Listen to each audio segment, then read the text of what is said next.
Agricultural technology refers for the production of machines used on a farm to help with farming.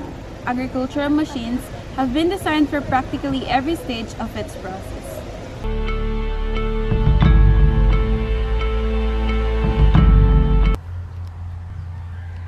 Kumusta? So, nandito tayo sa Ming's Garden kung saan makikita natin ang iba't ibang tanim na ginagamitan ng agricultural technology. So, libutin natin. So, nandito sa part na to yung intercropping ng agricultural technology. Ito yung greenhouse.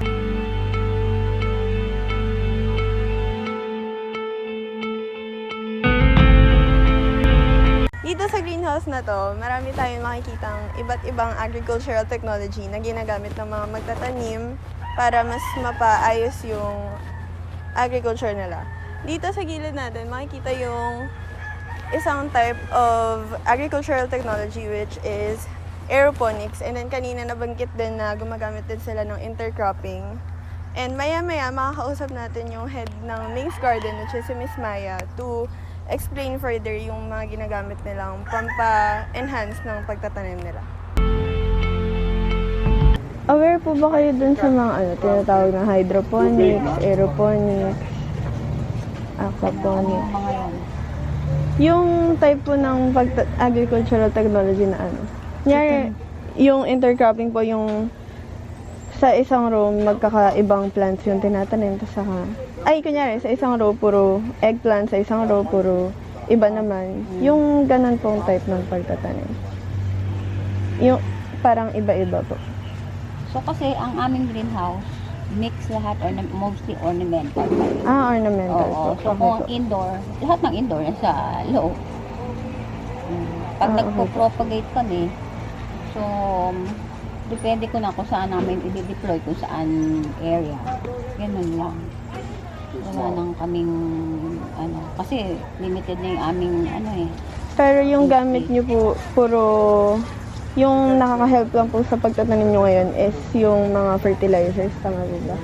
Fertilizer, we're using ipa, pusot, and compost.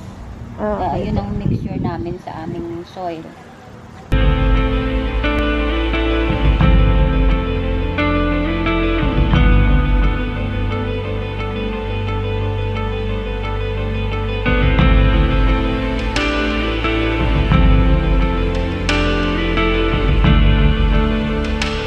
Ano po yung mga uri ng pagtatanim po na ginagawa? Ang mga pagtatanim ko noong araw. Noong araw ako'y nagtatanim ng kape. Pinya. Yun, at saka mga gulay yun. Yung tatabi-tabi po po yun. Kunwari, sa isang linya po, ibang uri ng halaman. Kasi yung katabi naman po, iba po. Hindi, ang aking kinukuha niyo, yung halimbawa, ako'y merong, halimbawa na lamang, kalahati hektarya.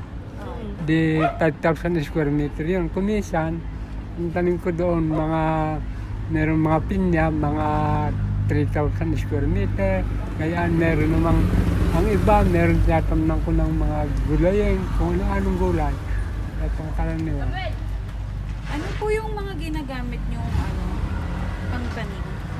Yung kwan lamang, ang pagtanim ko lang namin dito yung kumisan, yung gulok, asarol, pantanim.